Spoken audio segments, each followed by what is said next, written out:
Саламат урматтуу окуучулар. Бүгүн силер менен 8 класстын алгебра сабагындагы жаңы тема менен таанышабыз. Бүгүнкү сабагыбыздын темасы квадраттык жөнөкөй рационалдык теңдемелердин жардамы менен маселелерди чыгаруу. Ооба балдар, буга чейин биз силер менен квадраттык теңдемелерди, жөнөкөй рационалдык теңдемелерди чыгарганды үйрөнгөнбүз. Мына ошолорду пайдаланып бүгүн балдар биз математикадагы, физикадагы жана техникадагы көп маселелер квадраттык теңдеменин жардамы менен чыгарыла тургандыгына мисал келтирип, маселе чыгарабыз. Анда текстүү маселелерди кандай жол менен чыгаруу керек экендигин мен силерге төмөнкү схемага көңүл бурдуртайын. Биринчи, маселени окуп чыгып, белгисиз чоңдукту тамганын жардамы менен белгилейбиз. Маселенин шартына ылайык теңдеме түзөбүз. Алынган теңдемени чыгарабыз. Теңдеменин тамырын маселенин шартына коюп талкуулайбыз, башкача айтканда анализдейбиз. Жыйынтыктын негизинде маселенин жолун жазабыз. Мына балдар, ушул 5 шартты пайдаланып, бүгүн биз силер менен маселелерди чыгаралы.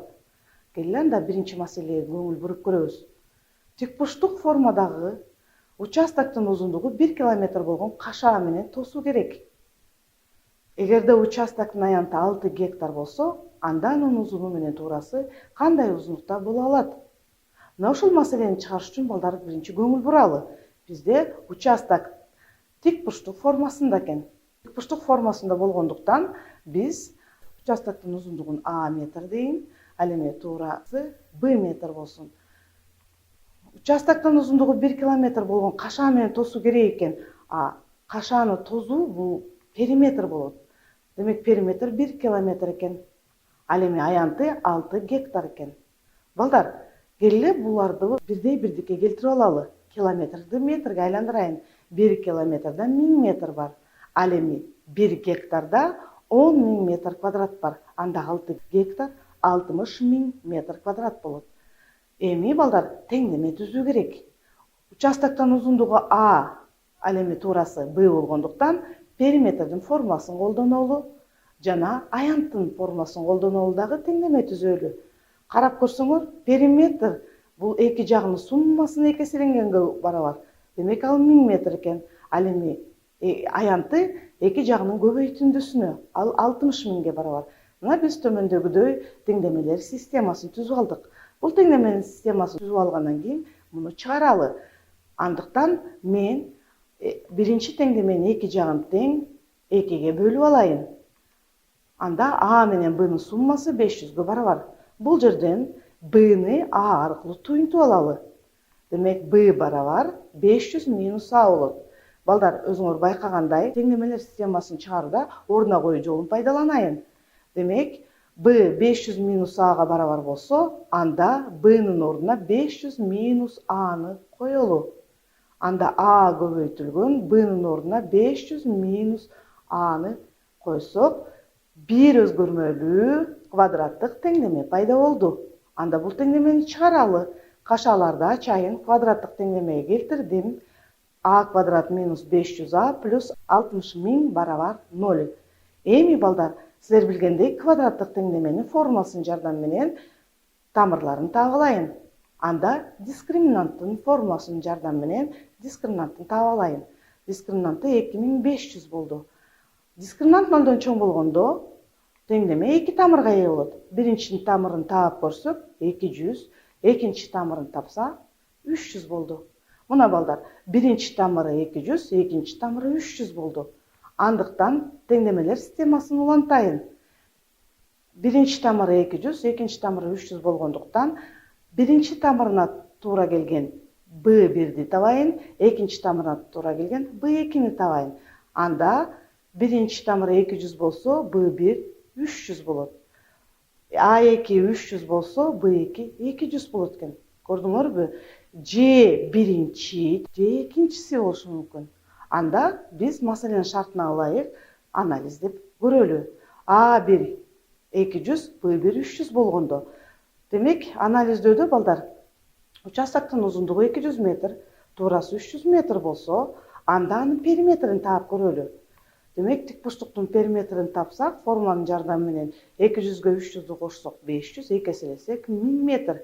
Башкача айтканда 1 километр, демек периметр 1 километр болду. Аянты 200-дү 300-гө көбөйтсөк 60.000 метр квадрат. 60.000 метр квадрат 6 гектарга барабар. Демек биринчи шарт аткарылды. Экинчисин көрөлү. Участоктун узундугу 300, туурасы 200 болсо, демек периметри канча болду экен? Анда периметри 1 километр экенин көрүп турасыңар. Ал эми аянты 6 гектар болду. Мына балдар, мен маселени анализдөө менен аларды текшерип алдым. Демек периметр 1 километрге, ал эми аянты 6 гектарга барабар болду. Анда жооп жазалы. Демек участоктун узундугу 200 метр, туурасы 300 метр. Же узундугу 300 метр, туурасы 200 метрлик болот экен. Көрдүңөр балдар, жер участогу демек тик бурчтук формасында болсо, ушундай эки учурда берилиши мүмкүн экен. Келели анда экинчи маселеге көңүл буруп көрөлү. Кинозалдагы катардагы орундардын саны катарларынын санына караганда 8ге көп. Бардык орун 884 болсо, канча катар бар?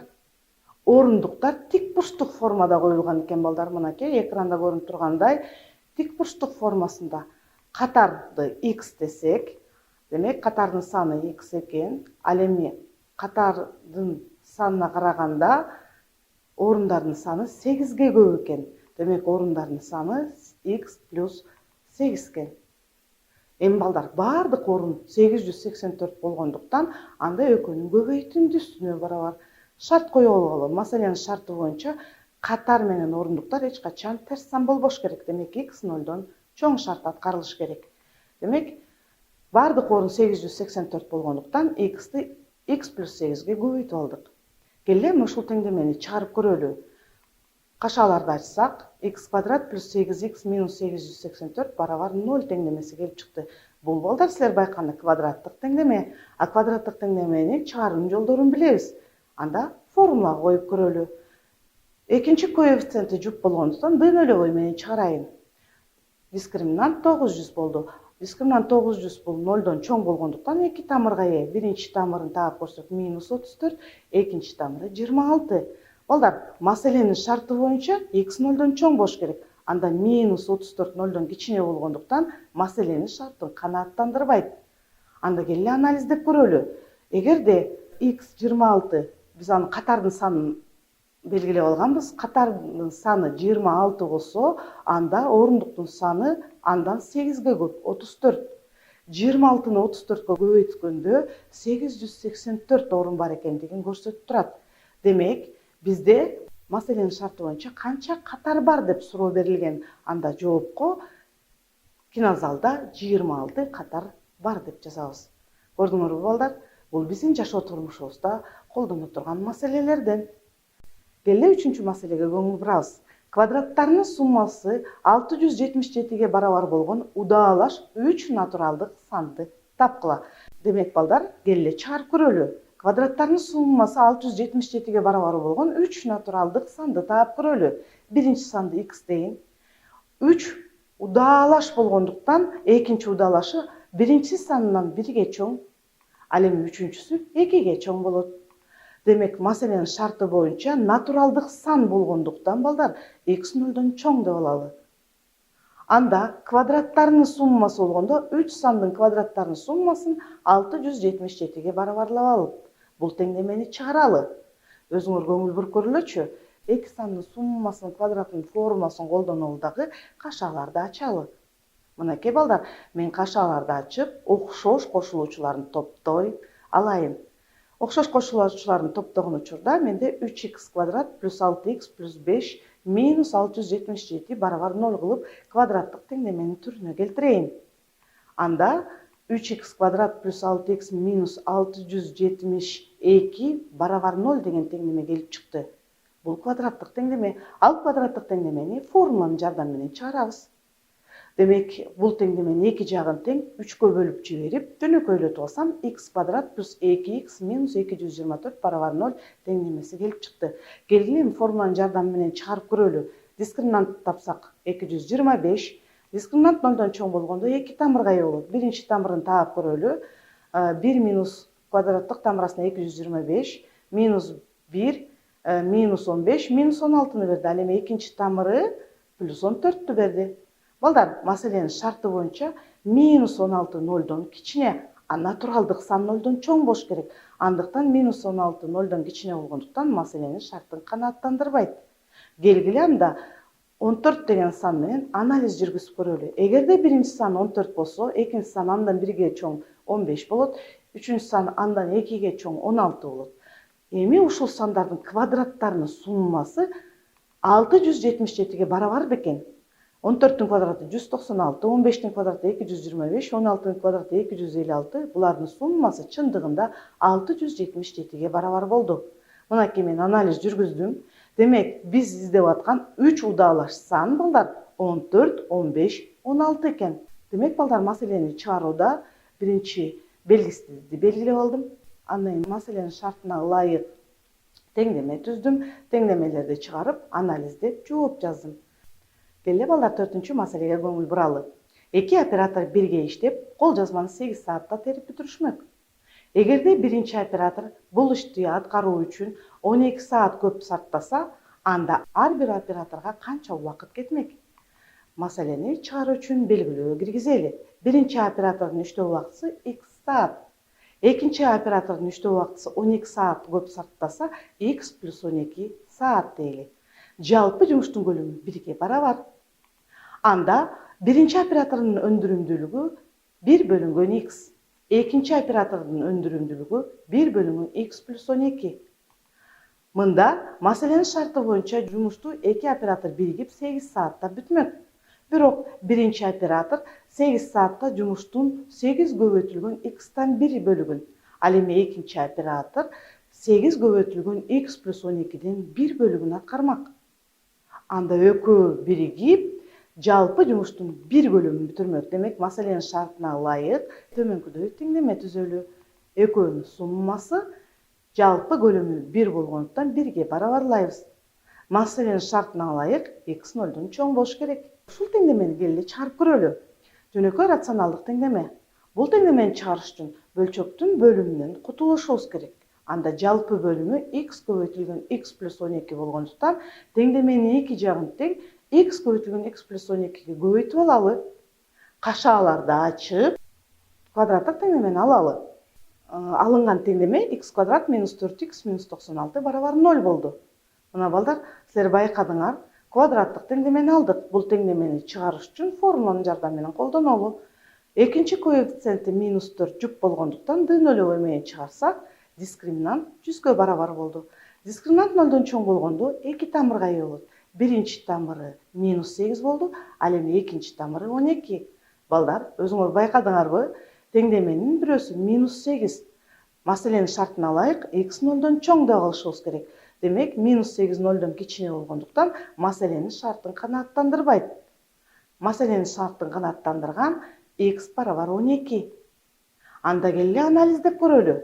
Биринчи оператордун иштөө убактысы 12 саат болсо, экинчи оператордун иштөө убактысы 12ге көп болчу. Анда 24 саат. Анда текшерип көрөлчү. Эгерде 8 саат иштесе, алардын жалпы көлөмү 1 болор бекен. Чыгарып көрсөк, чындыгында жалпы бөлүмгө келтирип чыгарсак, 1 барабар 1 деген барабардыкты алдык. Демек, 8 саат иштегенде эки оператордун жумушунун көлөмү 1ге барабар болду. Демек, жообу балдар, операторлор кол жазманы тиешелүү түрдө 12 саатта жана 24 саатта бүтүрүшмөк. Көрдүңөр балдар, мен маселенин шартына ылайык жоопту жаздым. Келе анда 5-чи маселеге көңүл буруп көрөбүз. Эки жеңил машина бир эле убакта бир шаардан экинчи шаарды көздөй чыгышты. Биринчи машинанын ылдамдыгы экинчисинин ылдамдыгынан 20 км/саатка чоң болгондуктан, биринчи машина баруучу жерге 2 саат 24 минутага эрте жеткен. Эгерде эки шаардын ортосу 420 экендиги белгилүү болсо, анда биринчи машина кандай ылдамдык менен жүргөн? Ал үчүн келди балдар, силер менен биз биринчи таблица түзүп алалы. Демек, бизде эки машина бар. Биринчи машинанын ылдамдыгы x км/саат деп алалы. Бир шаардан экинчи шаарга чейинки аралык 420 км. Анда физика боюнча силер билесиңер, убакытты табыш үчүн аралыкты ылдамдыкка бөлөбүз. Демек 400 убакытты табыш үчүн 420-ны x-ка бөлөбүз. 420 бөлүнгөн x саат убакытта жетет экен. Экинчи машина биринчи машинага караганда 20 км саатка кичине. Же тескерисинче экинчи машинаны x км саат деп алсак, анда биринчи машинаны x плюс 20 деп алмакпыз. Мен биринчи машинаны x км саат деп алгандыктан экинчини ага караганда 20 км саатка аз деп алдым. Демек, аралыктары ошол эле шаарга бараткандыктан 420 км. Убакытты табыш үчүн аралыкты ылдамдыкка бөлөбүз. Мына балдар, биз убакыттарды таап алдык. Биринчи машина экинчи машинадан 2 саат 24 минута эрте келген. Келе балдар, 2 саат 24 минутаны саатка айландырып алалы. 5-тен 12 саат болду. Маселенин шартына ылайык балдар, x 0-дон чоң, x 20-дан чоң болуш керек. Демек, жалпы учурунда биз x 20-дан чоң болгон маанини алабыз. Келин анда теңдеме түзүп көрөлү. Демек, маселенин шартын эске алсак, рационалдык теңдемеге ээ болобуз. Биринчи машина менен экинчи машинанын ортосунда убакыттын айырмасы 5-тен 12. Балдар, бул теңдемени чыгарыш үчүн теңдеменин эки жагын тең жалпы бөлүмүнө көбөйтөбүз. Жалпы бөлүмү 5x көбөйтүлгөн x минус 20. Теңдеменин эки жагын тең көбөйтүп жиберсек, берилген теңдеме алынат. Бул теңдеменин кашаларын ачып, эки жагын 12ге бөлүп салайын. Алынган теңдемени квадраттык теңдемеге айландырыш үчүн 0го барабарлайын. X-тин квадраты минус 20x минус 3500 барабар 0 деген квадраттык теңдемени алдым. Көрдүңөр балдар, мен квадраттык теңдемени алдым, а квадраттык теңдеменин чыгарым жолдорун сиздер билесиздер. Дискриминанттын жардамы менен чыгарсак болот. Экинчи коэффициенти минус 20 жүк болгондуктан d0 менен чыгарам. Дискриминант 3600-гө барабар болду. Дискриминант 0-дон чоң болгондуктан 2 тамырга ээ. Биринчи тамыры минус 50, экинчи тамыры 70. Маселенин шартына ылайык, бул теңдемеде x1 минус 50, x2 70 тамырларына ээ болду. Бирок x1 0-дон кичине. Маселенин шартын канааттандырбайт. Демек, биринчи машинанын ылдамдыгы 70 км саат. Келгиле айманы издеп көрөлү. Эгерде биринчи машинанын ылдамдыгы 70 км саат болсо, эки шаардын ортосу 420 км, аралыкты ылдамдыкка бөлгөндө 6 саат чыгат. Экинчи машина болсо, аралыкты ылдамдыкка бөлгөндө 8,5-тен 2 саат. Демек, ушул убакыттарды айырмалап көрөлү. Чындыгында канча айырма болду экен? Убакыттарды кемиткенде 2,5-тен 2, башкача айтканда 5-тен 12 саат болду. Көрдүңөрбү балдар, мен анализдеп чындыгында алардын убактыларынын айырмасын карап көрсөк, 2,5-тен 2 саат болду. Анда жооп жазалы. Суроодо биринчи машинанын ылдамдыгын тапкыла деген. Демек, жообу биринчи машинанын ылдамдыгы 70 км саат. Мына балдар, бүгүн биз силер менен математикада, физикада жана техникада көп маселелер квадраттык теңдеме менен, жөнөкөй рационалдык теңдемелердин жардамы менен чыгарыла тургандыгын көрдүңөр. Мына, ушундай тең маселелер келип калса, силер чыгара аласыңар деген ойдомун. Анда бүгүнкү сабагыбыз ушу менен аяктады. Кийинки сабактан жолугушканга чейин саламатта калгыла.